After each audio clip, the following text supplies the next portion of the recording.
Data handling क्या बेटा? Data ढंग से समझना, data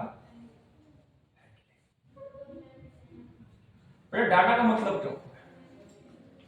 what is meaning of data? Data मतलब होता है बेटा इंफॉर्मेशन। इसको कहते हैं इंफॉर्मेशन, को कहते हैं उधर डाटा कहते हैं। इंफॉर्मेशन क्या कहते हैं? डाटा क्या है? अब क्या होता है कि डाटा जब किसी चीज की इंफॉर्मेशन है उसी को हम क्या कहते हैं? डाटा। तो डाटा जब भी आपके पास आएगा तो फॉर्म कैसी होगी उसकी? क्या बात करते हैं? तो वो अनऑर्गेनाइज्ड होगा। क्या होगा? Unorganised data. कैसा होगा? Unorganised data. अगर अनऑर्गेनाइज्ड डाटा है तो बेटा उस डाटा को हम ऑर्गेनाइज्ड तरीके से ऑर्गेनाइज्ड डाटा में कन्वर्ट किसमें करेंगे? ऑर्गेनाइज्ड डाटा में कन्वर्ट करेंगे। तो ऑर्गेनाइज्ड डाटा में जब कन्वर्ट करेंगे तो ऑर्गेनाइज्ड जब डाटा में कन्वर्ट करेंगे तो उसको जब लगाना है डाटा को तो बेटा उसको लगाते हैं हम असेंडिंग ऑर्डर। किसमें किसमें लगाते हैं? या तो असेंडिंग ऑर्डर में लगाओ या डिसेंडिंग ऑर्डर में, या डिसेंडिंग ऑर्डर। कौन सा order? Descending order. It depend on you way किस में लगाना चाहते हैं। असेंडिंग ऑर्डर मतलब है कि small to big, small to big, ये होगा तुम्हारा असेंडिंग ऑर्डर। और अगर बात की जाए तुम्हारा डिसेंडिंग ऑर्डर तो big to small. Data clear हो गया? क्लियर है बिल्कुल बेटा? डाटा यहां तक क्लियर हो गया? अगर मान के चलो कि अगर असेंडिंग ऑर्डर डिसेंडिंग ऑर्डर में लगाओगे तो यहां तक कोई डाउट क्लियर रह गया? क्लियर हो गया? ऐसे क्वेश्चन लेके जब बताऊंगा बच्चों, बात करते हैं यहां पर पहला पार्टीशन आता है अरिथमेटिक मीन। क्या होती है? Arithmetic mean. अरिथमेटिक मीन या इसको मीन भी कह देते हैं। क्या कहते हैं? मीन और एवरेज। और क्या होते हैं? एवरेज। इन तीनों का मतलब सेम ही होता है। इन तीनों का मतलब क्या होता है? सेम होता है। तो फॉर्मूला होता है the sum of all observation upon the number of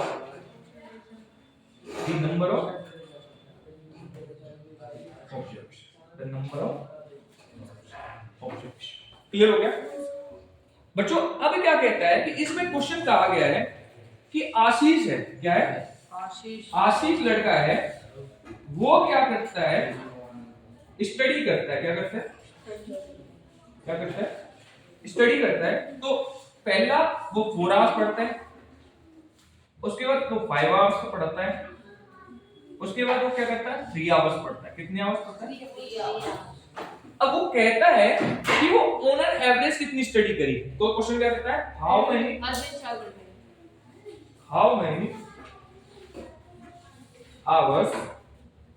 many hours does he study daily? Does he study daily on an average? Study daily on an average। तो मतलब on an average वो कितना पढ़ा? तो हम क्या करेंगे? तो फॉर्मूला क्या कहता है कि the sum of all observation। तो ऑब्जर्वेशन कितनी? एक। तो इन सबको तो 4 + 5 + 4। अब कितने और ऑब्जर्वेशन कितनी है? नंबर ऑफ ऑब्जर्वेशन 3 है। 1 2 3 ऑब्जर्वेशन होगी। तो 9 और 9 और 3 12 अपॉन, तो इसको काटोगे तो तुम्हारा आ गया। तो मतलब ऑन एन एवरेज वो कितना आवर्स पढ़ता है? 4 आवर्स पढ़ता है। कितना पढ़ता है? 4 आवर्स वो ऑन एन एवरेज पढ़ता है। क्लियर हो गया? क्लियर हो गया? कोई डाउट रह गया? मीन का फॉर्मूला क्लियर हो गया? अब बच्चे इसमें दूसरा पॉइंट आता है रेंज। क्या होती है? How to find the range. How to find the range of the data. How to find the range of the data. तो बेटा रेंज का फॉर्मूला होता है, रेंज का फॉर्मूला होता है highest value of the data. Highest value of the data और minus lowest value of the data. समझ में आ गया? क्लियर हुआ? ज्यादा क्लियर हो बेटा? तो जैसे डाटा दे रखा है, डाटा में बोला गया है कि ये 10 टीचर्स हैं। क्या है? 10 टीचर्स हैं और 10 टीचर्स की जो एज है वो 32, 41, 28, 54, 35, 26, 23, 33, 38 एंड 40 इतनी है। भाई 10 टीचर की एज है ये। क्या है? 10 टीचर की एज है। तो इसमें पूछा है कि what the range of the teacher, range of the ages of the teachers. क्या पूछिए? What is the range? तो range of the ages, range of the ages, range of the ages of the teachers, of the teachers. तो वो क्या होती है? Highest value कितनी है इसमें? 40। क्या है? 41। क्या है? 54। और सबसे छोटी कितनी है? 23। 26। क्या है? 23। 23। कितना है? 23। तो इसको माइनस करोगे तो बेटा तुम्हारा आंसर आएगा 31 इयर्स। कितना है? वो 31 इयर्स की क्या उसकी रेंज कितनी होगी? 31 इयर्स की। क्लियर हो गया? अब बात करते हैं मोड के बारे में। किसके बारे में बात करते हैं? Mode of the data. क्या होता है? Mode of the data. Mode of the data means popular data, popular data या more frequency of a data, या क्या और क्या कह सकते हैं? More frequency of the data, more frequency of the data. बेटा बात करते हैं फ्रीक्वेंसी क्या होती है। यहां क्या निकलेंगे? फ्रीक्वेंसी क्या होती है? तो फ्रीक्वेंसी कहते हैं number of data, number of coming, number of come into the unorganised form, unorganised, ये नहीं होगा इसको। बेटा इसको कहते हैं फ्रीक्वेंसी, मत कहते हैं टाइम्स। फ्रीक्वेंसी को किससे डिनोट कर सकते हैं? टाइम्स से। मतलब टाइम्स मतलब कि वो डाटा कितने बारी है, तो वो उसकी फ्रीक्वेंसी। जैसे मान के चलिए डाटा लिखा हुआ 31, 41, 28, 54, 35, 26, 23, 23। तो अगर इनकी फ्रीक्वेंसी बात की जाए, 32 की फ्रीक्वेंसी कितनी है? तो 32 कितनी बारी है? एक बार है। तो फ्रीक्वेंसी कितनी हुई? 1। अच्छा इधर आ जाओ, 41 ये भी 1 बार है, और 28 कितने टाइम्स है? 54 1, 35 1, और 26 1, और 23 1, और 33 1, 38 1 टाइम्स, और 40। तो मतलब सबकी फ्रीक्वेंसी कितनी हुई? एक। क्या हुई? सबकी फ्रीक्वेंसी क्या हुई? 1 सबकी फ्रीक्वेंसी हो गई। बात समझ आ गई? अब यहां से रिलेटेड बात करते हैं। अब देखो ये तो थी फ्रीक्वेंसी निकालना। क्या निकालना? क्या निकालना आ गया? फ्रीक्वेंसी। अगर बात की जाए डाटा की मोड कैसे निकालेंगे, तो जो डाटा जितने बारी ज्यादा बार होगा वो उसका क्या बन जाएगा? Mode of the data. क्या माना जाएगा? जैसे मोड मैंने यहां से निकालना, mode of the data, mode of the data. तो मोड ऑफ द डाटा में याद रखना 2, 3, 5, 5, 5, 5, 8, 8, 7, 9, 9, 12, 11, 10। तो सबसे ज्यादा बार कौन है? तो मतलब 5 is the mode of the data. तो क्या लिखेंगे? 5 is the mode of data. 5 is the mode of the data. क्यों है 5 इज द मोड? क्योंकि वो जो फ्रीक्वेंसी है 5 की वो ज्यादा बारी है तो इसलिए हम क्या करेंगे, ये इसके क्या माना जाएगा, मोड ऑफ द डाटा माना जाएगा। क्लियर हो गया? बिल्कुल क्लियर है। कोई ऐसा बच्चा हो जिसको ना क्लियर हुआ हो? हाँ भाई बता। क्या फ्रीक्वेंसी? तो एक एक बार एक एक फ्रीक्वेंसी लिखेंगे ना उसकी। क्या लिखेंगे? एक एक फ्रीक्वेंसी लिखी जाएगी ना। क्लियर है बिल्कुल? तो फ्रीक्वेंसी एक एक लिखी जाएगी। यहां तक किसी को डाउट रहेगा? कोई बात नहीं, सबकी क्या हो, सबकी एक ही बार है तो एक ही बार ही लिखी जाएगी ना। क्लियर हो गया यहां तक? अब बात करते हैं बेटा इसके बाद क्या करना। इसके बाद आपका बात आती है, इसके बाद आपका है मोड हो गया, मीडियन हो गया, नहीं मोड मीडियन नहीं हुआ, मीन हुआ है, मोड मीन और रेंज। रेंज। मीडियन नहीं हुआ, मीडियन नहीं हुआ, मीडियन है इसमें, देखते हैं। हां है सर। देखो बच्चों,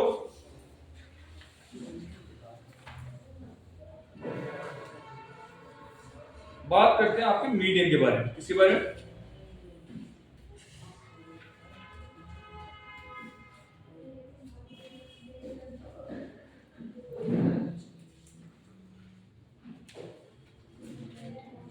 अच्छा बात करते हैं मीडियन क्या होता है। क्या बात करते हैं? मीडियन। सोरा बेटा बोर्ड पे देख, बात करते हैं मीडियन। मीडियन को कहते क्या है? तो मीडियन होता है central value of the data. मतलब जो सेंटर की जो वैल्यू होती है उसी को क्या कहते हैं हम? मीडियन कहते हैं। अब इसमें बेस्ड आता है टर्म बेस पे, ऑड टर्म बेस और even term base, odd term base और इवन टर्म बेस। बेटा अगर तुम्हारी बुक की बात की जाए तो यहाँ पे इवन का नहीं दे रखा, उसका दे रखा है। किसका दे रखा है? किसका दे रखा है? ऑड का दे रखा है। तो ऑड में निकालने के लिए याद रखना कि जैसे मैंने लिखा 3 3 5 8 9 9 और 10। अगर बात करें इन डाटा की, इन डाटा को काउंट करके देखो तो 1 2 3 4 5 6 और 7। तो 3 इधर से 1 2 3 और 1 2 और 3। तो जो ये चौथे नंबर का है ये मीडियन है। ये तो 8 is the median of the 8 is the median of the data. 8 is the median of the data of the data। ये तुम्हारे क्या था? मीडियन क्लियर हुआ? हाँ बेटा। 1 2 3 4 भी तो हो गया फिर तो। नहीं बेटा, इधर नहीं आएगा। हम डाटा को ऑर्गेनाइज करके असेंडिंग ऑर्डर में ऑर्गेनाइज करके उनकी पहले टोटल टर्म्स काउंट करेंगे, फिर उन टोटल टर्म्स को दो पार्टीशन में डिवाइड कर देंगे इक्वल टू पार्ट्स में। ठीक है? देन हम फिर उसको जो बीच वाला सेंटर वैल्यू 4 भी तो हो सकता था। बेटा 4 पे 4 तो मैंने लिखी है ना, नंबर डाला है कि भाई ये कैसे बढ़ रहा है। सर अगर वो डाटा ये डिजिट का है एक डिजिट कैसे हो जाएगा बेटा? डाटा एक डिजिट का कैसे हो जाएगा? 7 का हो। अगर बात करें बेटा आगे थोड़ा सा तुम्हारे ग्राफ के बारे में। किसके बारे में? ग्राफ से कैसे पूछना है, किसकी बात करते हैं? About graph. अबाउट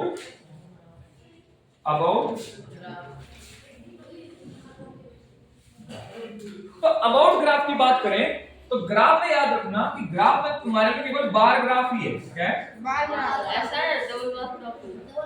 तो डबल बार ग्राफ ही देख लो पहले, बार ग्राफ ही। बेटा अगर बार ग्राफ की बात करें, यहां पे लिखे बार ग्राफ को,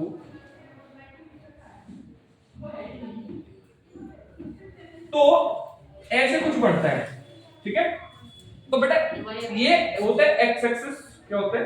वो है वाई एक्सिस। इसको बोलते हैं वाई वाई एक्सिस। जब कभी भी वाई एक्सिस पे अगर लिखा जाएगा तो right the frequency of the data, right the frequency of the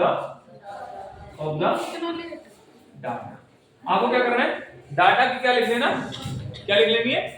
केवल इस पे क्या आएगा? फ्रीक्वेंसी लिखी जाएगी। और आपको एक्स एक्सिस पे क्या लिखना है? Right the data, right the data is right hand data, मतलब डाटा जो है वो इस पे आएगा और जो उसकी फ्रीक्वेंसी है वो किस पे आएगी, बाइट्स। क्लियर हो गया?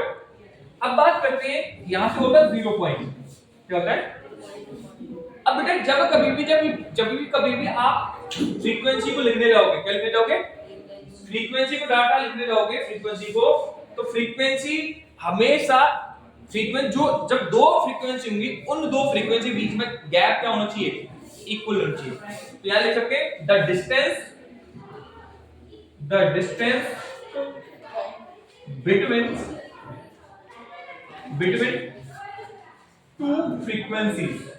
two frequencies are equal, मतलब जब कभी भी डाटा लिखने जाओगे तो उनकी फ्रीक्वेंसी और डिस्टेंस क्या होना चाहिए, बराबर होना चाहिए। तो हम उसको ऐसे लिख सकते हैं कि वन स्केल, क्या लिख सकते हैं, one scale is equal to dash unit, one scale is equal to, तो वन स्केल का मतलब है कि जितने उनके बीच का डिफरेंस होगा वो वन स्केल के बराबर जाएगा। मान लो मैंने इस पे डाटा कोई 50 तक डाटा है, क्या है 50 तक, मतलब 50 तक उसकी फ्रीक्वेंसी है और उनकी अलग अलग फ्रीक्वेंसी है, तो 50 तक तो मैं एक से 50 तक लिखूंगा तो बहुत सारे नंबर हो जाएंगे, तो बार भी दिएगा। तो हम क्या करते हैं, बड़े से बड़ा नंबर लेते हैं कि जिससे आसानी से क्या कर सकते उसको, तो हम या तो 5 की टेबल ले लो या 10 की ले लो, या तुम्हारे तुम सूटेबल होने चाहिए उस हिसाब को लिखने के लिए। तो मैं जैसे मान लो 50 फ्रीक्वेंसी का कोई डाटा है, क्या है 50 फ्रीक्वेंसीज है, तो 50 फ्रीक्वेंसीज के लिए क्या करना पड़ेगा, उन डाटा के लिए तो one scale is equal to, तुम जितने का यूनिट लोगे तो 10-10 के गैप में चलेगा, मतलब उसकी टेबल चली शुरू हो जाएगी। तो मैंने लिखा one scale is equal to 6 unit, क्या करना पड़ेगा, 6 ले लो, 10, तो मैं ले लिया 10 यूनिट, क्या ले लिया, तो मतलब पहले 0 से, तो पहले क्या लिखा जाएगा 10, 10 के बाद 20, उसके बाद 30 बाद उसके बाद, समझ में आ गया? तो one scale is equal to 10 unit clear हो गया। तो उस हिसाब से जो डाटा होगा उसका बाद जितनी उसकी जितनी फ्रीक्वेंसी है उतनी फ्रीक्वेंसी उस डाटा की वहां पे खींच दी जाएगी। तो ये बार्स मान लो किसी की 10 थी, किसी की 30 थी, किसी की 20 15 थी, किसी की 50 थी। तो अभी यहां तक क्लियर होगा बच्चों? हाँ हाँ, अब देखो द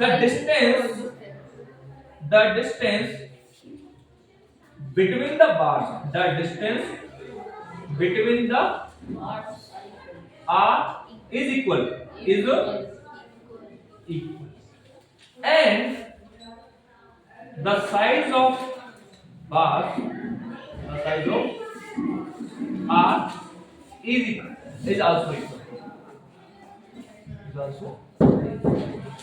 तो जितनी गैप को उस हिसाब से बढ़ेगा तो उसके जो साइज है वो भी उस हिसाब से बढ़ता चला जाएगा। किसी को यहां तक डाउट रहा है? इस डाटा में और इंफॉर्मेशन ऐड करते हैं डाटा एंट्री में थोड़ा सा। ये तो था क्लास 7 तक का केस, कितना था 7 तक का केस था। बात करते हैं थोड़ा सा क्लास 8 का, किसी बारे में बात करते हैं थोड़ा क्लास 8, ठीक है बेटा। अब बात करते हैं, ये होता है सर्कल, क्या है, इस सर्कल का पॉइंट वो कहते हैं centre of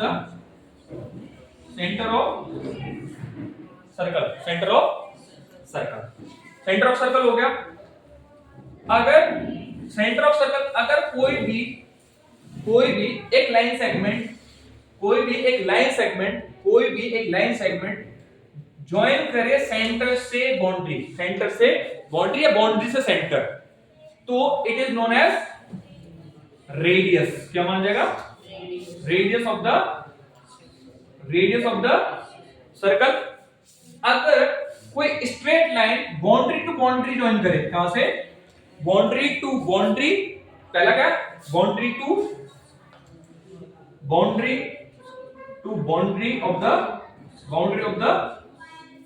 of circle and goes from the center of the circle. तो इसी को कहते हैं बेटा डायमीटर। क्या कहते हैं डायमीटर, समझ में आ गया? तो ए और बी सेंटर हो गया O। इसको कह सकते हैं कि D is equal to 2R। D is equal to 2R, या R निकालना है तो D बाई 2। बात समझ में आ गई? D by 2। क्लियर है यहाँ तक? अब यहाँ पे क्या होता है कि यहाँ पे दो चीजें पूछी जाती है कि अगर किसी भी नंबर की फ्रैक्शनल फॉर्म निकालनी है, मतलब डिग्रीज का केस बढ़ता है। क्या बढ़ता है? डिग्री से नंबर और नंबर से डिग्री, नंबर से degree, degree to number, number to degree. यही है ना भाई, दो चीज यही है ना। तो बेटे बात करते हैं ये तो, अच्छा सर्कल, अब ये समझ में आ गया इसके बारे में। तो सर्कल, इसको जब ग्राफ ड्रॉ करोगे तो circle graph is known as pie chart. Circle graph is known